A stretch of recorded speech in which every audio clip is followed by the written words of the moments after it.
Welcome to Voices of Resilience, part of the Iron Sharpening Iron universe, where stories of strength, healing, and hope come to life. I'm your host, Davina Lyons, also known as Mama Lyons, and this space is dedicated to amplifying the voices of those who've turned pain into purpose. Each episode, we dive into real conversations about courage, self-discovery, and rising stronger than ever. So lean in, take a deep breath, and be inspired by the incredible voices of resilience, because every story has the power to heal.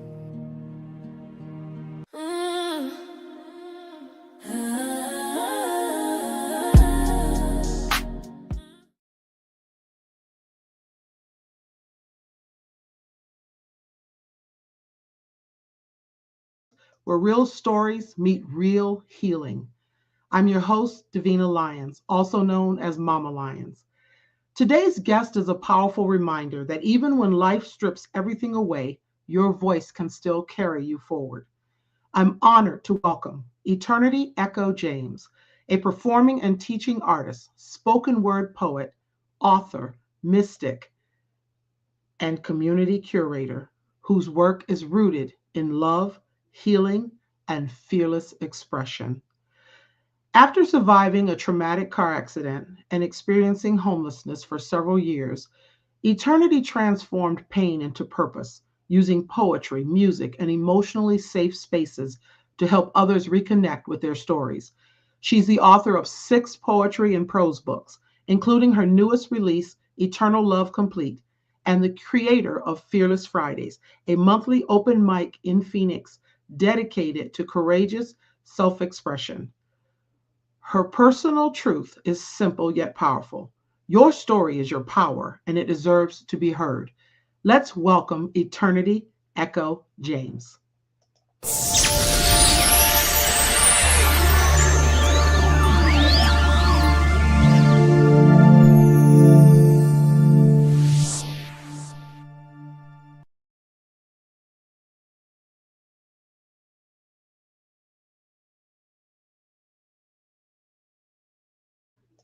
Hello, hello, hello, Eternity. There you are. Hey, That was the most beautiful introduction. Thank you. Can you hear me? I'm glad you think so. I can. There's a little lag. We all know that's the lovely thing about going live. There's always some technical something. It looks like it caught up. I think we're good. Okay, good. Good, good. All right. Now, what were you saying? Oh, I was just like, that was the most lovely introduction I've ever gotten. So thank you. Oh, well, you're certainly welcome. You're certainly welcome. I mean, there's so much that one can say about someone like you who is just doing so much, like wonderful stuff. But hey, for those meeting you for the first time, tell us who Eternity Echo James is. And beyond the titles and the accomplishments that I just mentioned, who are you really? I am a spiritualist who's goofy and loves nature, music, movies, and the arts. That is pretty much me in a nutshell. That's wonderful. All right, so give us a little bit more background about how you ended up where you are today and what you've been doing with that.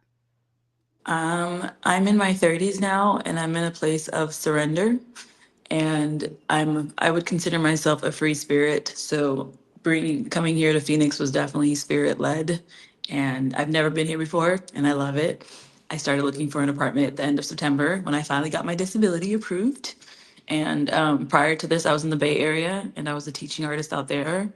And I retired from that in February because I needed a break to just continue healing and processing everything.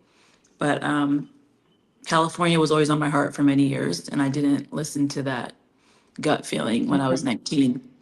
And so I loved California. I love the West Coast so much more than the East Coast. I'm originally from Boston. I've lived in Boston, Florida, Atlanta, the Bay, and Okay. here. And I studied Wow. abroad for a semester in Italy in college, which I loved. So I've been Oh, around block a little bit. That's um, good. You're yeah, well traveled and some yeah, experiences. yeah. Okay, all right, okay. I've lived many That's lives. wonderful. Say that last part again. I said I've lived many lives. You've lived many lives. Mhm. Yes, yes, yes, yes. And I'm sure within those different lives, there's a lot that you can share that can help others. And that's why you're here. I mean, I met you as another author at we have the Authors Alliance that we were a part of together, and at a book signing. And I knew when I met you that there was so much more to you. And I know that you have a heart to help others. And that's really what this is about, especially when you're able to do it based on your own story. And that's what Voices of Resilience is all about. And so I already know you are a resilient person. I can tell. And whatever nuggets you have to share with listeners, that's what I want to hear. So many people are going through things and have gone through things, and many have sort of a loss of hope. And when I thought of this segment and doing this, it was really about, I've been through some things too, and I know what it's like on the other side. I know that you may be okay as long as you believe that and you take action steps towards that. So I may feel that way, but I want others to share the same. And the more that I do this, the more that I hear some amazing stories and meet amazing people. And so it's like one of my favorite things to do is to unwrap people like yourself, Eternity. Speaking of which, I love your name, Eternity. What is there a story behind your name? There is a story. um, I was 21, I think, or 20, and I was at a Martin Luther King event at my alma mater where I got my associate's degree. And there was two poets performing, and I introduced myself afterwards. And he's like, "What do you do?" And I named all the things. I was like, "I sing, I dance." I was like, "I'm a writer." Wasn't calling myself a poet yet, but I was like, "I'm a writer, but I haven't written anything in a year, and you inspired me to really write something again." And I was like, "I dance and act. I love all these things." And he was like, "Your name's Eternity," and he gave me my name then Really? that day. So like 15 years And it ago. stuck. Yep. At first I was like, no. And then like a month later I was like, oh, this is me. This makes sense. And I actually never Yeah. liked my birth name, so I made it legal. Yeah. That's how the name Oh, came good for about. you. He was like, Good I for can tell you. you're eternally driven. He said a lot, but I just remember in the gist of it was you're eternally driven to go after everything you want, and that's how the name came about. Nice. Yeah. Nice. Nice. So you're living up to the name for sure. Definitely. Okay. All right. So I touched on this a little bit in the introduction. Your journey includes losing everything and um, a car accident. Can you share what that was about?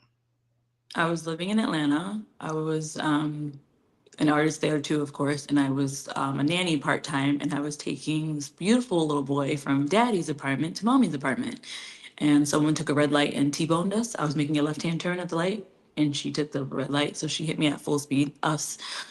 He's okay. I got all the physical damage, so I had spinal injuries, a concussion, and whiplash, and it took a long time to recover from that, and so I couldn't work and became really depressed and was in a lot of pain. And she didn't have insurance, so I went through my insurance, and my non-motorist insurance coverage wasn't much. It only covered like a couple of months of bills.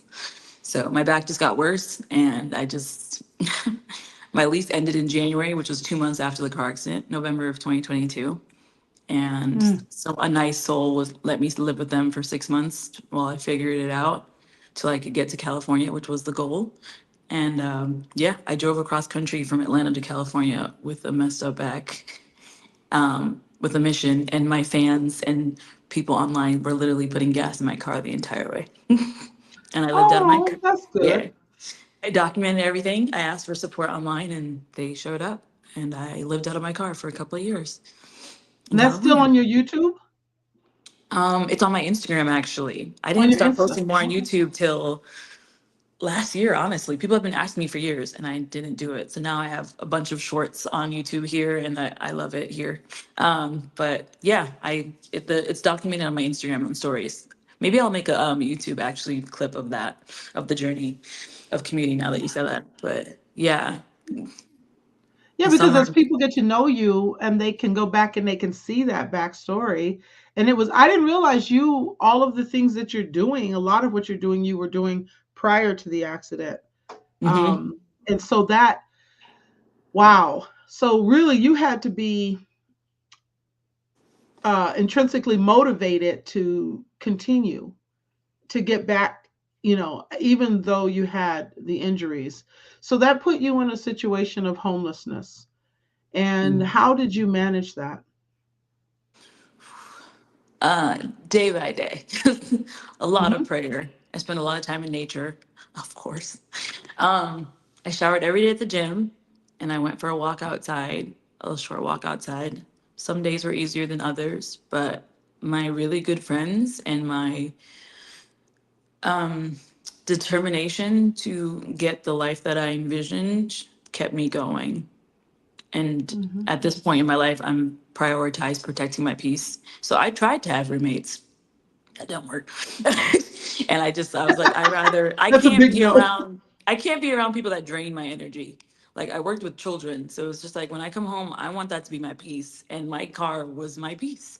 Like that was where I could be Right, by myself and not hear anyone talking to me. right, So yeah, sometimes I stayed in hotels, but when I couldn't afford it, I was sleeping in my car and right, it was hard, right. but that was my safe Well, place for a while.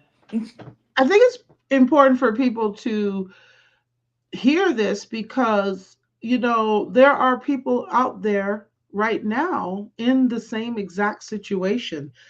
We're all just moments away from something that could happen that can change your trajectory and or your living situation. And we all know that shelter and food, if you want to talk about the hierarchy of need, shelter and food is a very important thing. And it doesn't, you're obviously intelligent, there's a lot going on, you have a lot of talent and ability, and yet you find yourself in a situation because things happen.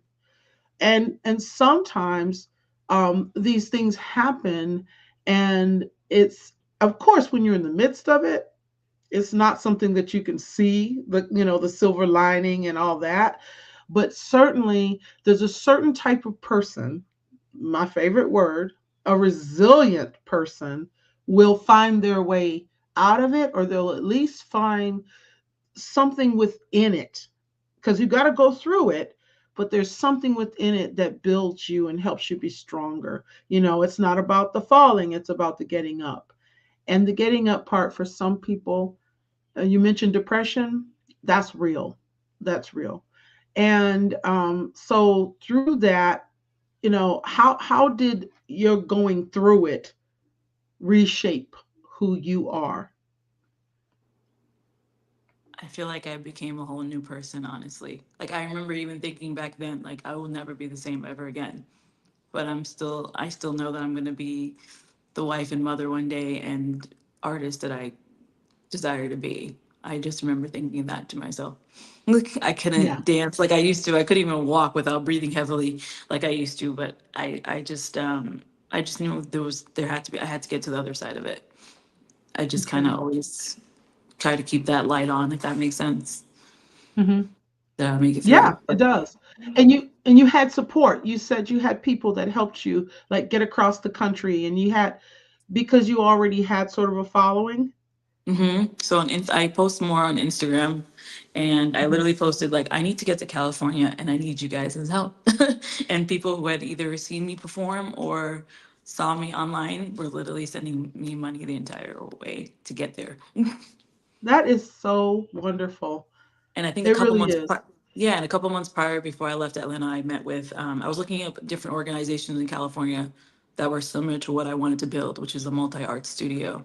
And I met someone that was in alignment that was hiring. I was an independent contractor, teaching artist that taught poetry and dance. And I was like, this is perfect. I was like, I'm a poet. He saw my website.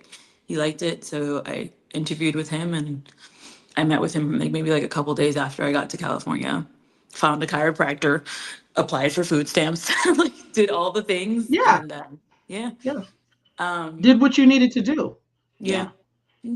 To keep In things California, moving. the energy in California hits different than the East Coast. It's very spiritual and a lot lighter. Like I felt lighter as soon as I crossed the line into California. Honestly, physically Yeah. I was in a lot of pain, but internally I felt the change when I got into California. Got it. And honestly, if for those who don't know, there's a lot of homeless people in California. It is the richest state Oh, yeah. in the country, but it has the homeless population is very very high, and there's a lot of people that live out of their cars, and the shelters are packed, and it's very Right. unfortunate. And Yeah, something it that is. It is.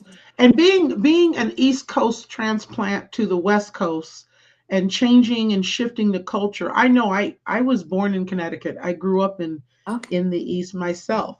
I And always yeah, find people. so We find each I other. was born and raised in New Haven.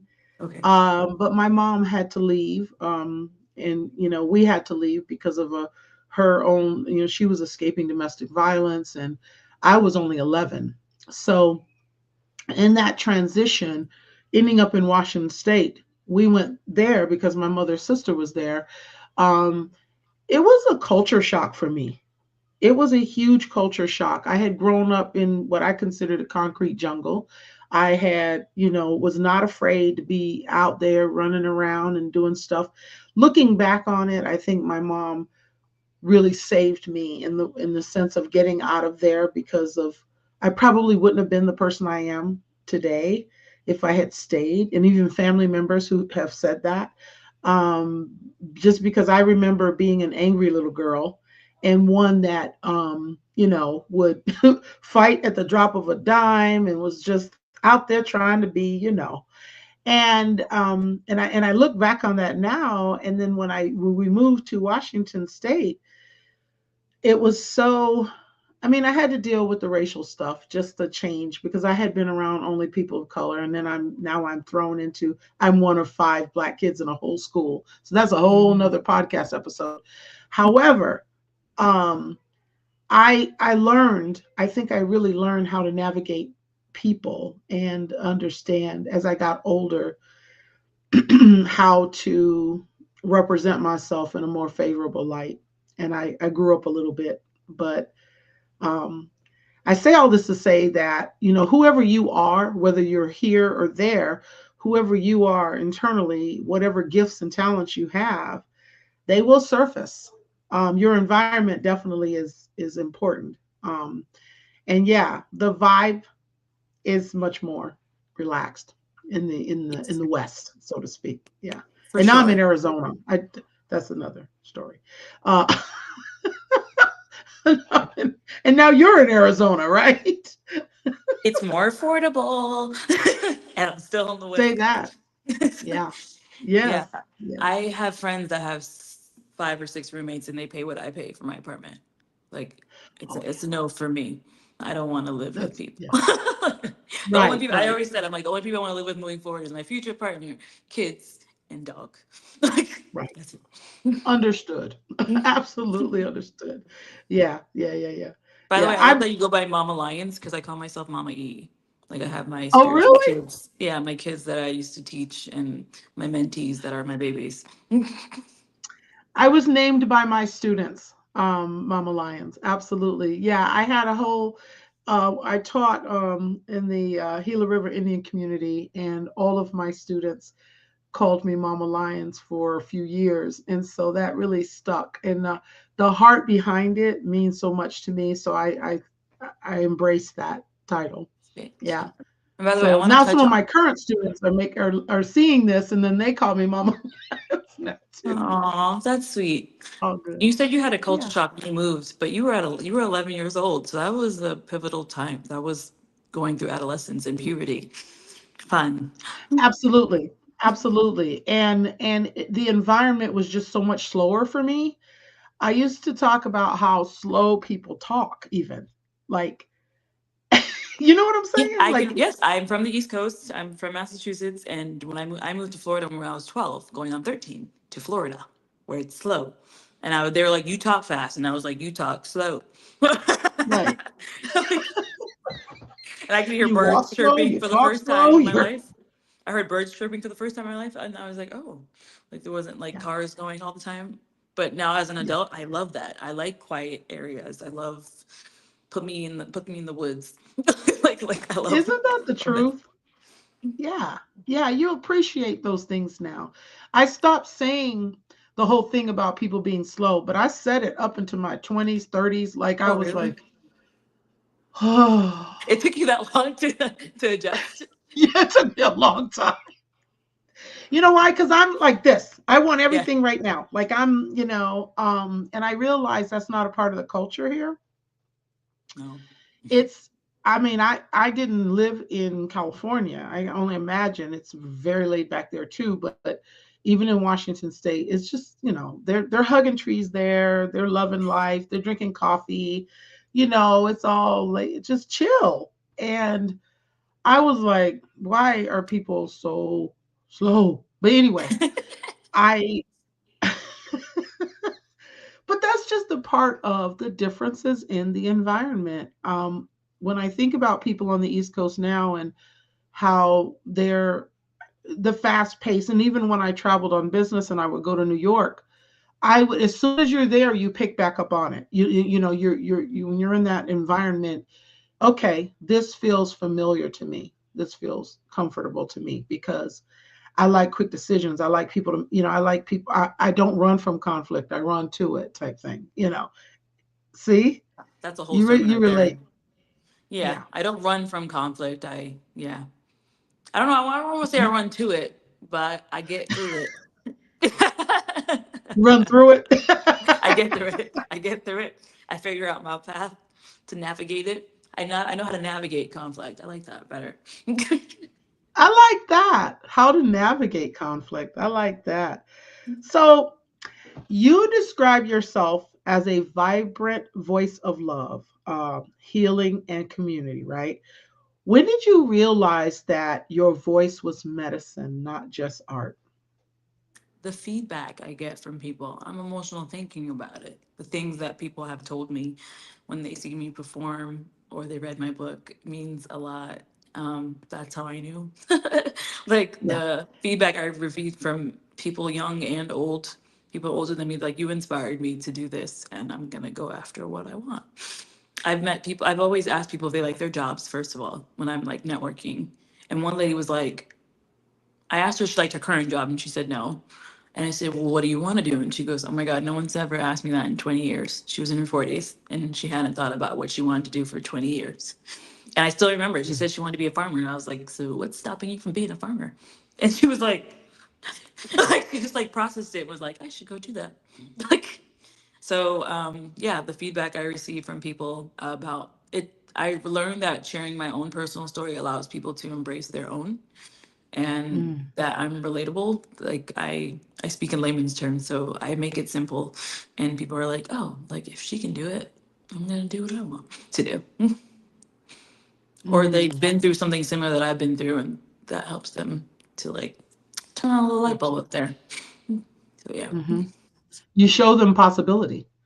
Yeah, I love that. I love that. So I get it now. That sounds, when you think of medicine, antidote. Yeah, for sure. You're definitely that. Um, Spoken word, poetry, music, mysticism, all live in your work. So how do creativity and healing intersect for you? Ooh, creativity is healing for me. Um, Using creative outlets to heal oneself is what I teach people and what I've actively been doing since I can remember. Mm-hmm. When things get too heavy in the head, I briefly spoke about my depression. I've actively lived that. Now I know how to manage it. But when something is too heavy in the mind, releasing it on paper is one of the most powerful things you can do. And I've been writing since I was 5, with spelling errors, of course, back then. But That's putting it okay. out, whatever is weighing you down, though, releasing it on paper or in a painting or in a drawing allows that to not weigh so heavy on the body. And I've just learned how healing that and therapeutic that is. I think in my fourth book, I wrote that writing saved my life, and it really has. I, Mm, yeah, yes. I think they literally go hand That in hand, honestly, creativity and healing. Like even my last therapist was like, "Are you writing?" I'm like, "Yeah, that's how I stay alive." like, like that helps me. It's very, very therapeutic. I started when I was really in a deeper depression in Atlanta. I started doing abstract painting, and that just helped me get the heavy emotions out. Trigger warning for suicide ideation, but that's the space I was in at the time, and creating abstract paintings helped me get through those heavy emotions. So I did that for a little while, and yeah, creativity and healing truly, they literally just go hand in hand for me, they honestly. do. Yeah. Yeah, I didn't pay you to say all of this, but I tell you, you can make the best commercial for my Right to Rise manuscript planner. That's the book that I was when we were together in the book Mhm. signing. I have a planner that helps people to actually organize their thoughts so that they can share.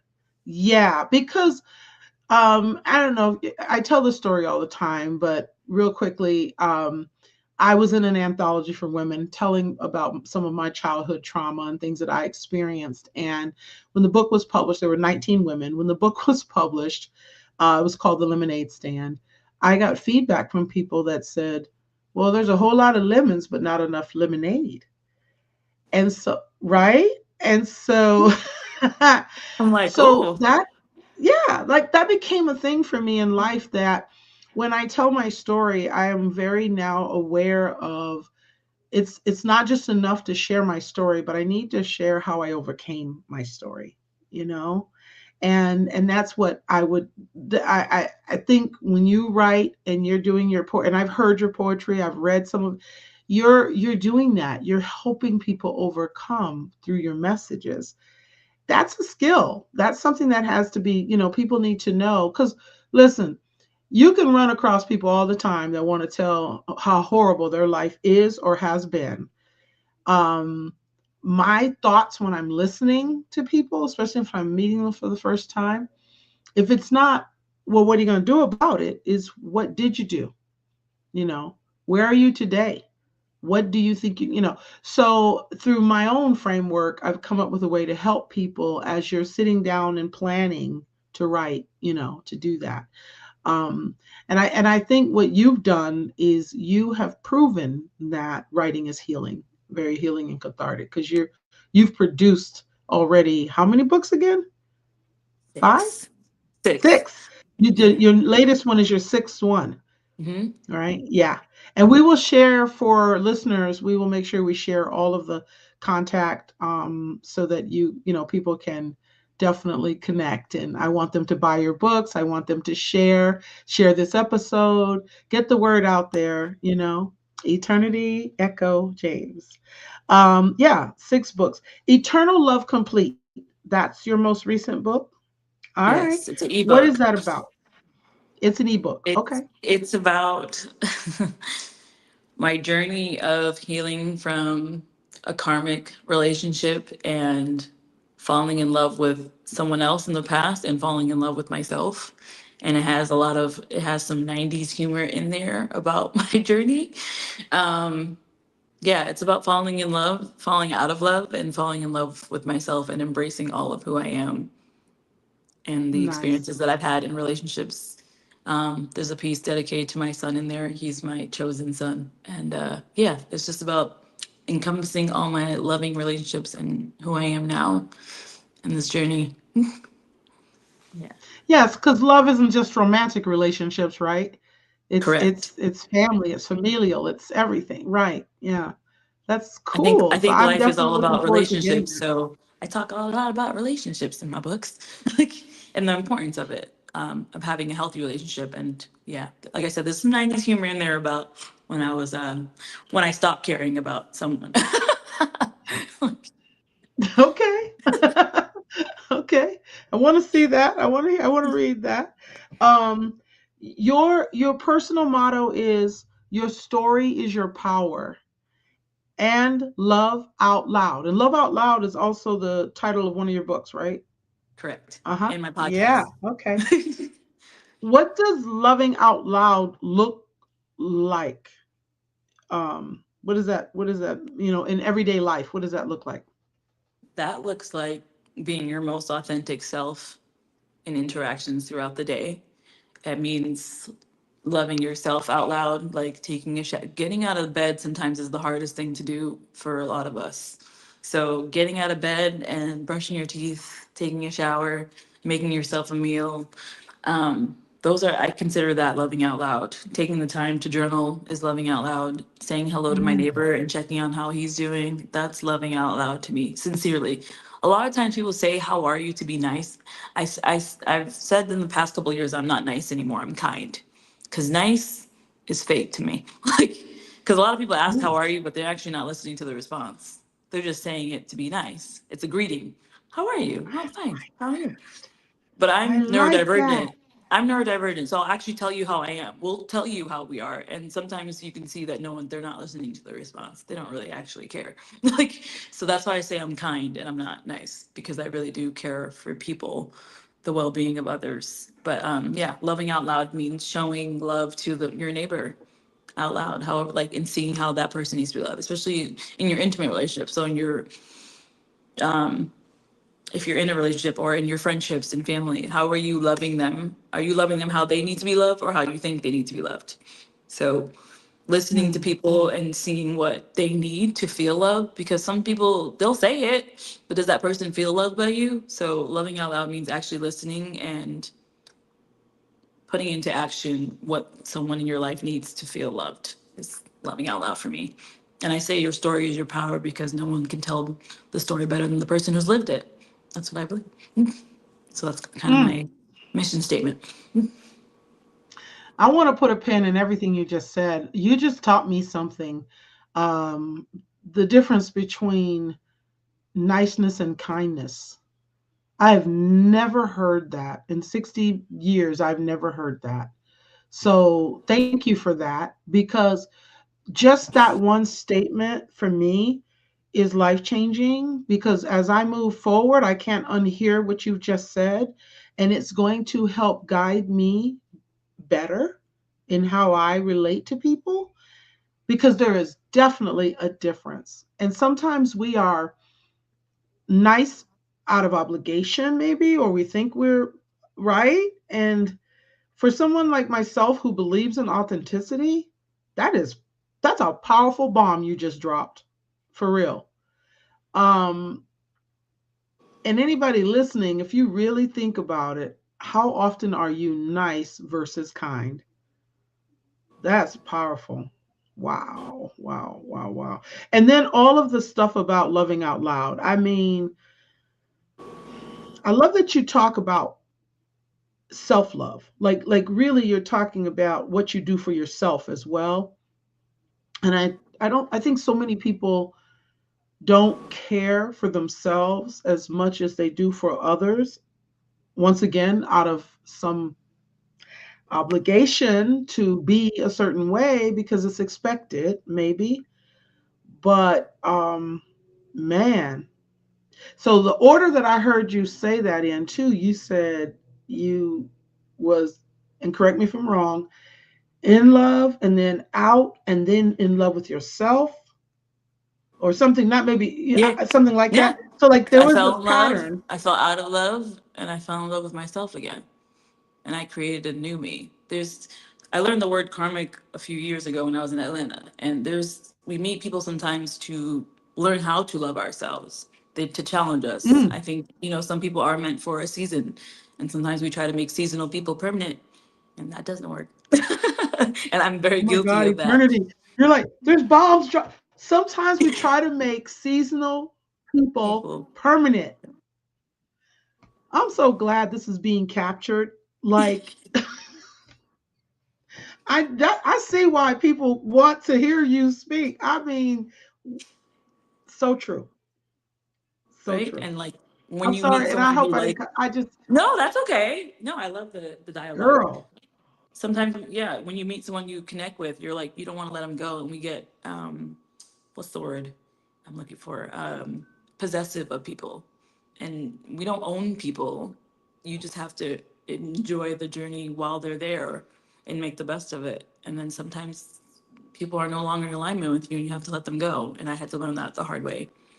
I grew up in an environment where I didn't feel loved and I felt neglected a lot growing up. So my intimate relationships as an adult are very, very important to me. And I'm in a, like I said earlier, I think I said I'm in a space of surrender. So I have to allow myself to let people go when it's their time to go.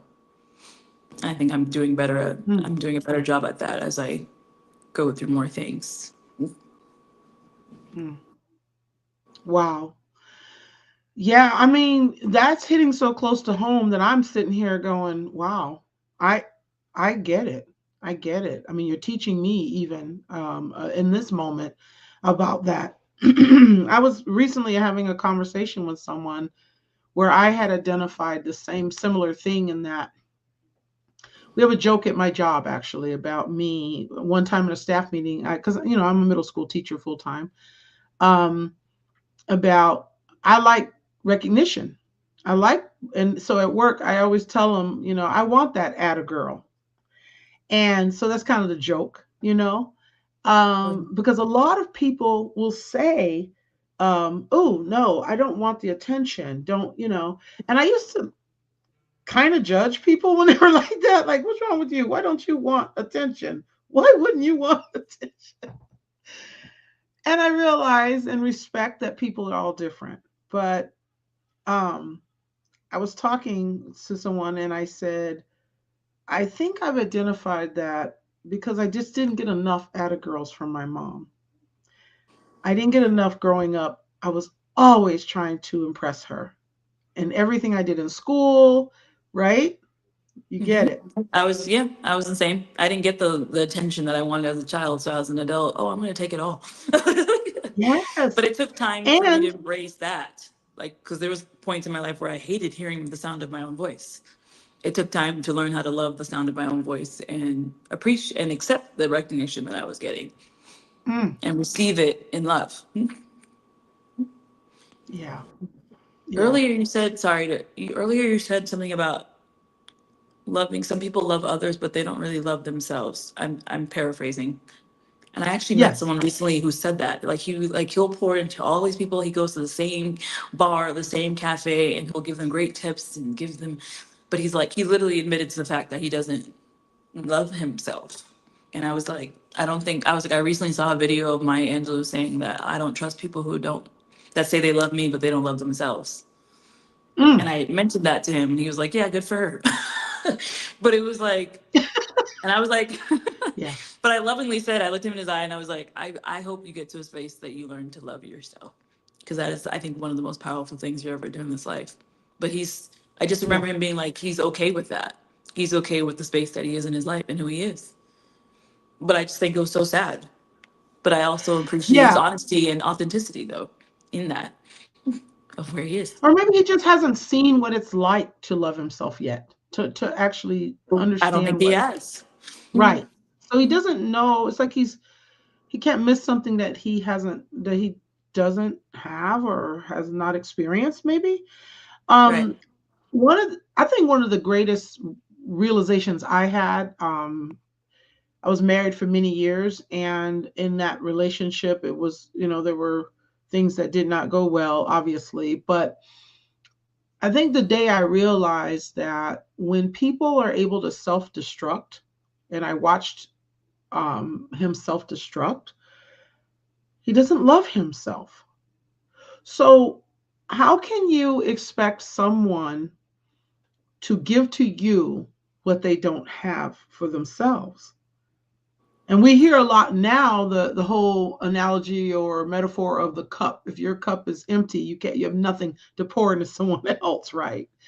Well, that's kind of how, I look at it. I look at it as if you cannot express love for yourself or feel good about yourself or any of those things, are you really doing it for someone else? Because, it doesn't it's again, it's the niceness and the kindness. It's catch 22 with Go that ahead.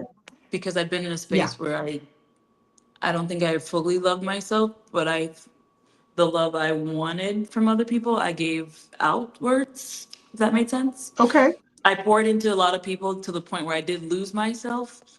So I think, and I think a lot of people who have been through trauma, a lot of childhood trauma,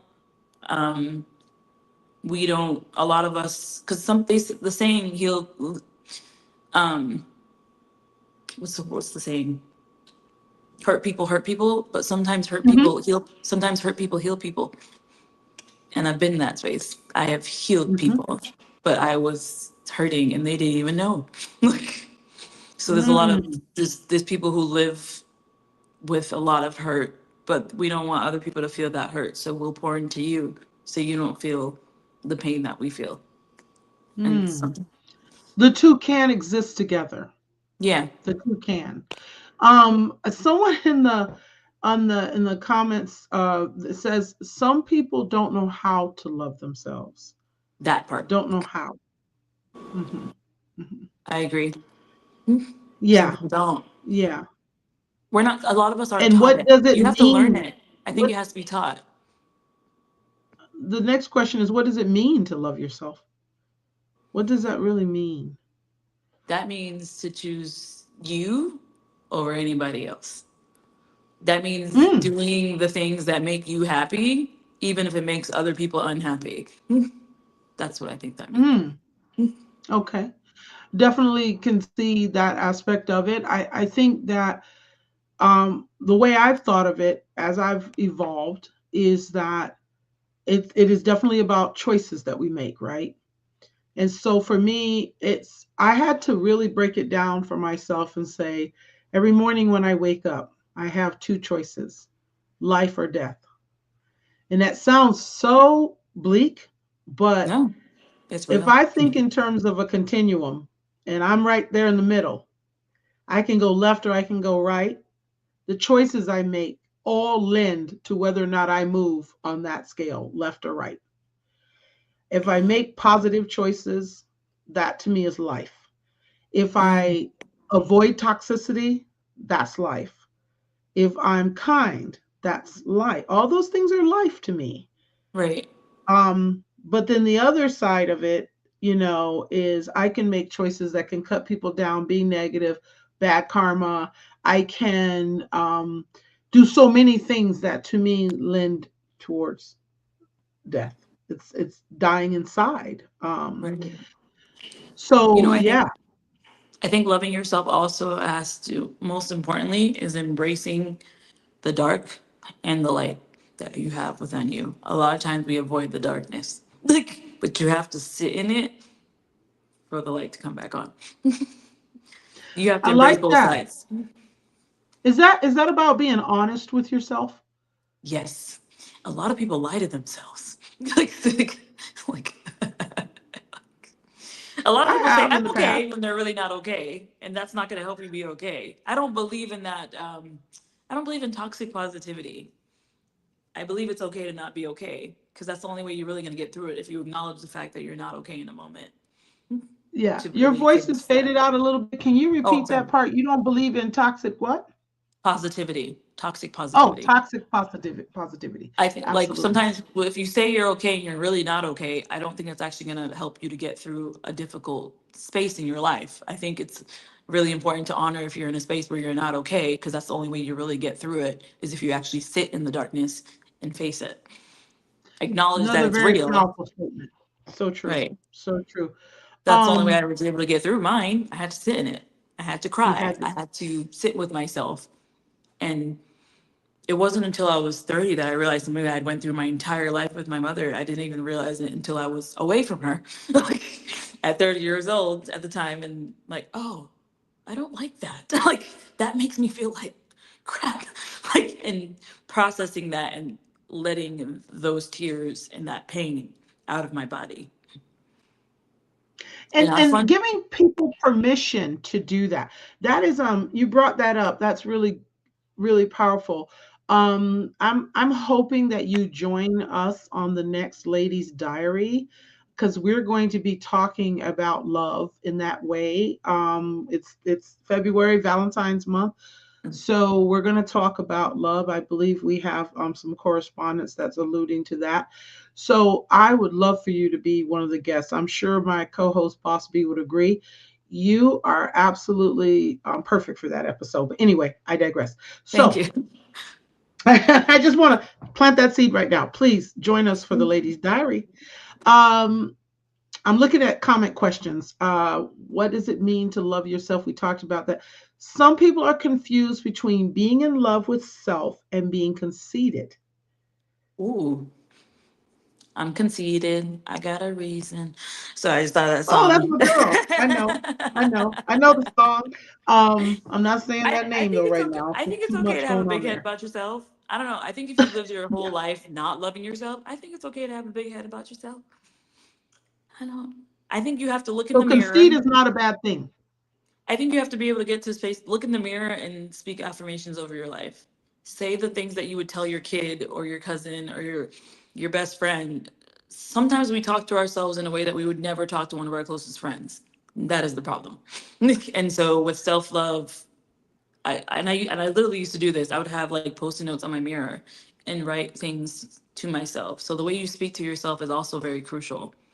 Right. I was bullied a lot at home and at school, and so I started saying those things about myself and believing them.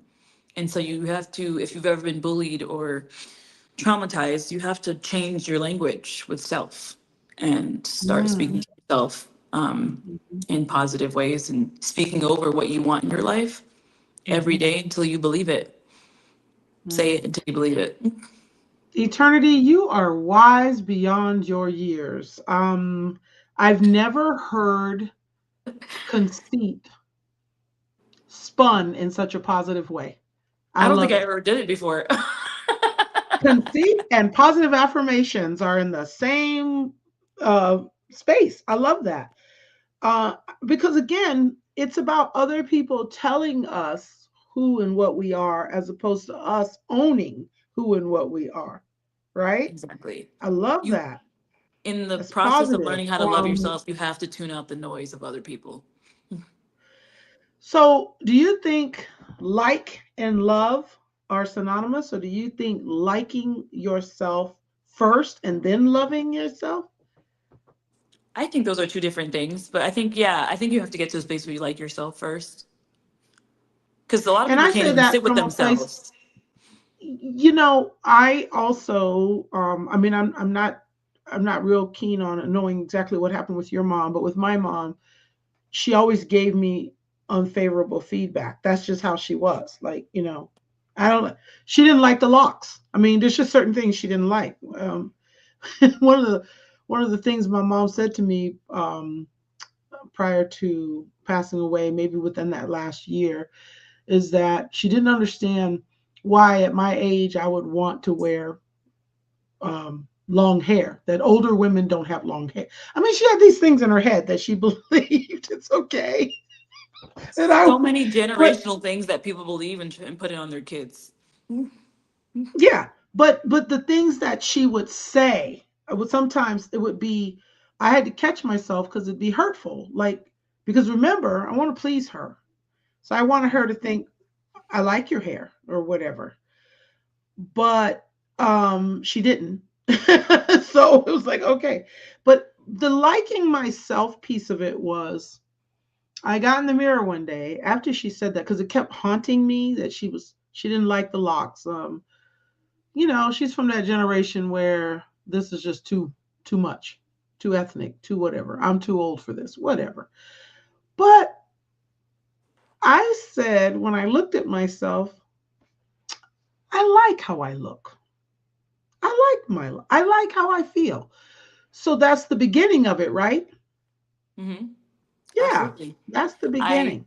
My mother was she's still alive, but was I say was because we're in no contact, but she was Right. emotionally and verbally abusive. She would say hurtful things and be like, I can say that because I'm your mom. And I'm like, that's exactly why you shouldn't say that to me. Like, girl. Isn't that the Like, truth?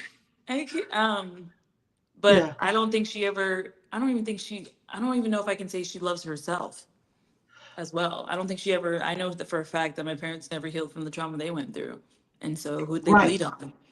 their kin. Like, Right. so Right. yeah, Yeah. talking to yourself, That changing your link. totally relate. I'm not with this person anymore, but my ex-hubby taught me that I was doing that, that I was talking to myself in a negative way. He'd be like, why are you talking about yourself like that? And I was like, and it took me some time with therapy and processing that it was because people did it to me first. So I did it to myself first, and kind of I don't know, it was just like a psychological thing, I guess. You mimic what you're, well, because we go to what we're familiar with. That's Right. why we pick sort of the same people. Why we keep, even, and if you think about a lot of the relationships that people are in, well, if you look at their mate, it's similar to a parent, Correct. right? You know, And I've already and dated my why, dad. Never again. yeah, not dating your But dad ever. terrible. Like, I was like, oh, he just Listen, like my daddy. No, thank you. you and me Like, both. But and I've that's all asked, you I know. remember, You I even gravitate. remember my parents were still together. I asked her, I said, do you want me to marry a man like my father? And she said, no. And then I was like, so why would you stay married to him? And I just let her marinate on that. And I walked away.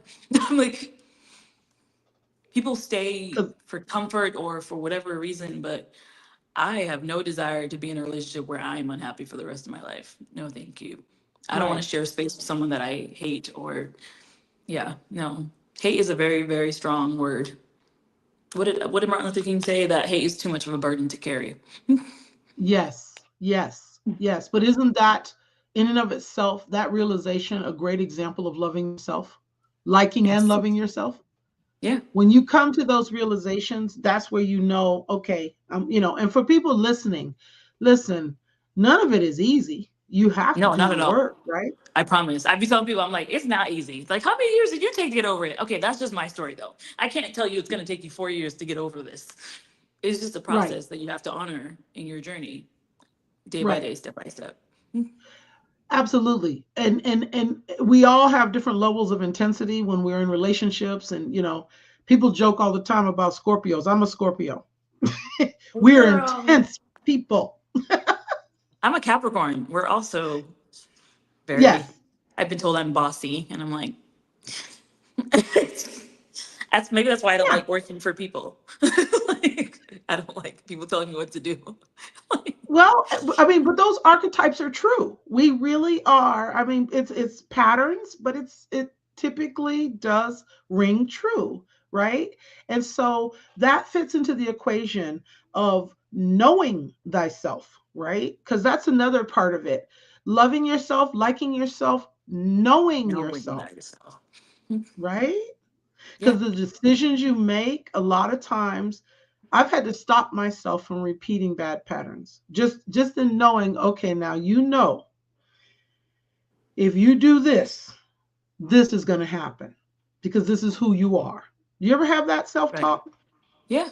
I Mhm. literally, I feel like I just completed a cycle that I was on for like 15 years of doing the same thing and wondering why I wasn't getting different results. Um, I think a lot of things are generational, and I think a lot of things we have to. I honestly wouldn't have healed from a lot of things I've been through if I didn't move away from the people I grew up around. Mm, And so when we talked about our environments, and they say the 5 people that you spend the most time with is who you're going to be like. So who you with is who you are. who you hanging with? Who you hanging Who's your with? Who's who's your around people? you? Who's your tribe? Who's Yeah. your community? And if you don't have one, fine, you'll find them. When you start to sit with yourself, the universe will bring you who you need. My I favorite was going to mentor, say, and you attract it. yeah, Absolutely. I'm in that season now of really understanding that um, you attract the relationship you want. You attract. If you're not attracting, you're working too hard trying to create or manipulate, and that's not something that right. I want to But do. sometimes healed people attract unhealed people because they want your energy, and you have to be mindful of. I call them energy Mm, vampires. And I've experienced that where you think it's love, but they're actually just sucking all your energy. You have to also be mindful of how you feel around people.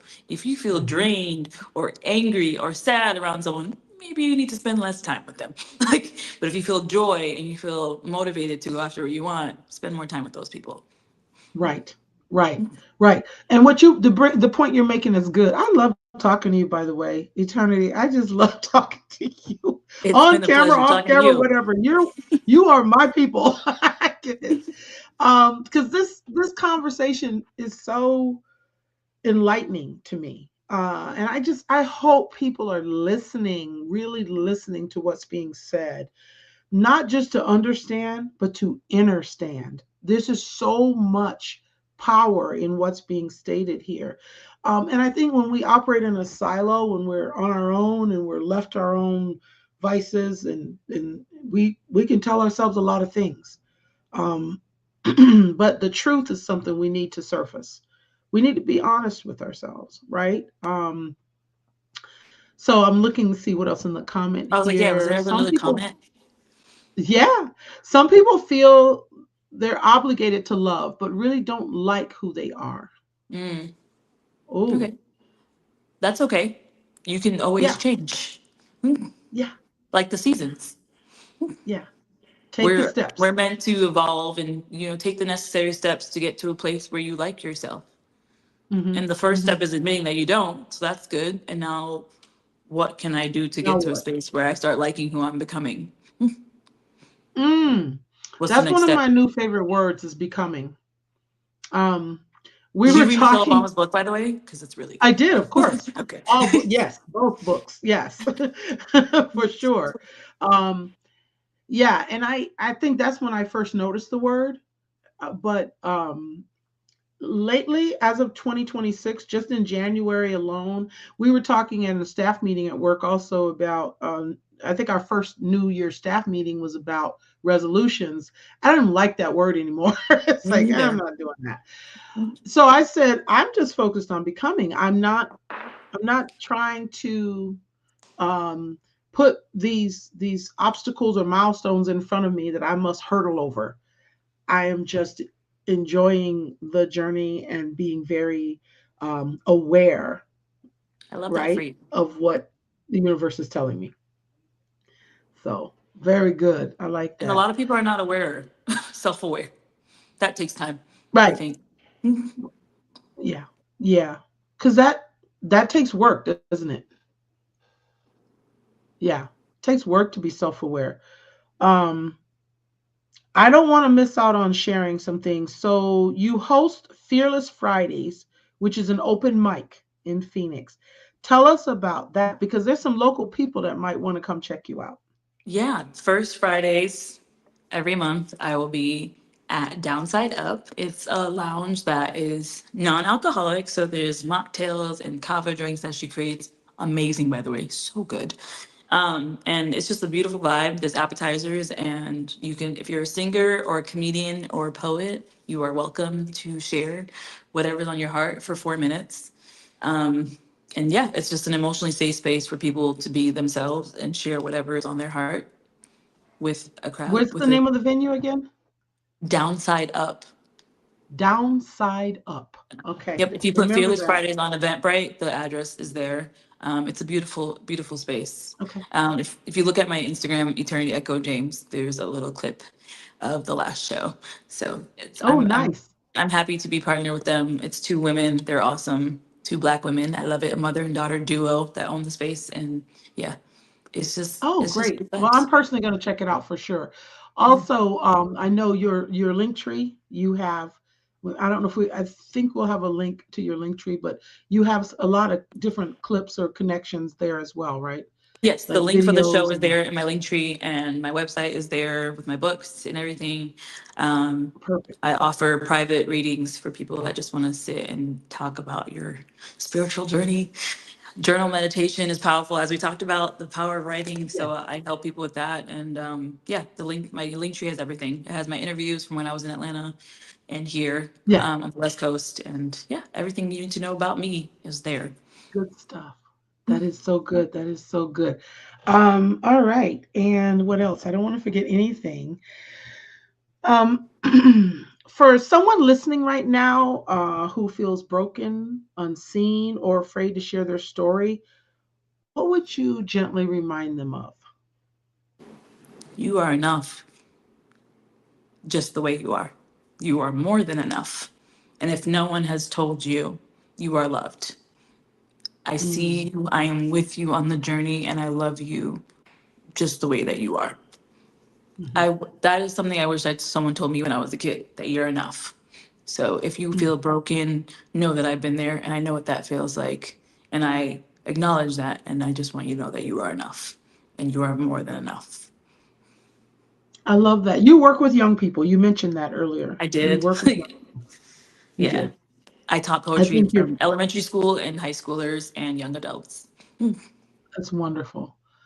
Yeah, please keep doing that. I I'm mean, actually offering wow. a class now during the week for adults and high schoolers at the Phoenix Center for the Arts. Twice a week. I'm offering it for the spring semester. So if you go on the Phoenix Center for Arts website, there's a couple of spots left available for the upcoming class if anyone, for adults and high schoolers. So yeah. Oh, wonderful. Okay. Well, you're not you're going to be around eternity. You are going to be you'll be back. And again, we are doing the Ladies Diary the first Wednesday of every month. This coming first Wednesday, I would really love for you to come back and be a part of that. So anyone listening now, if you want to hear more of eternity, please tune into that episode as well. And we always post all of our episodes so on several platforms. You're not just streaming right now on my Facebook, LinkedIn, and YouTube, but you're also live streaming on the entire iron sharpening iron universe, which reaches out. There's so yeah. And our producer, Boss B, she also has it streaming live right now. So you're being streamed in different directions, lots of different people, all of our followings.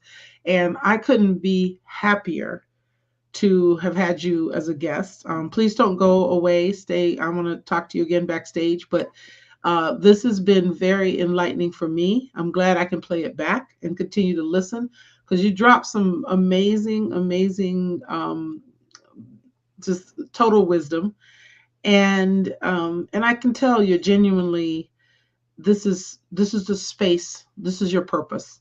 You're in your purpose, and you're going to heal a lot of people just because of who God made you to be. So I'm so excited to know you, and thank you again for our listeners. Please follow Eternity Echo James.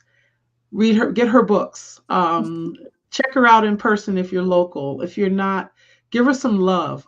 Go to her site, to her Instagram, wherever you find her, and show her some love. This has been a really really good time. Thank If you there's so much for anything else, having me. No, thank you for having me. It's been a pleasure. I created a Patreon as well. It's also in my link tree. So if you subscribe to okay, there, I'm in the process of creating an online. I want to create an online support group for neurodivergent people because we need it. So that's my next project.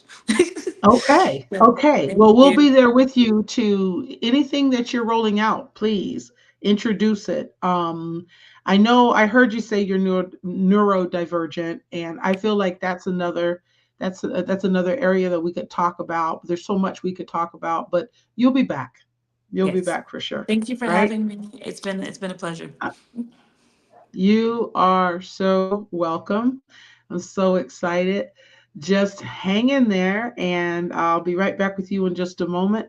Thank you, everyone who took the time to listen now or who will listen as a replay. Thank you for joining us. Appreciate it. Thank you. Remember, your story is your power.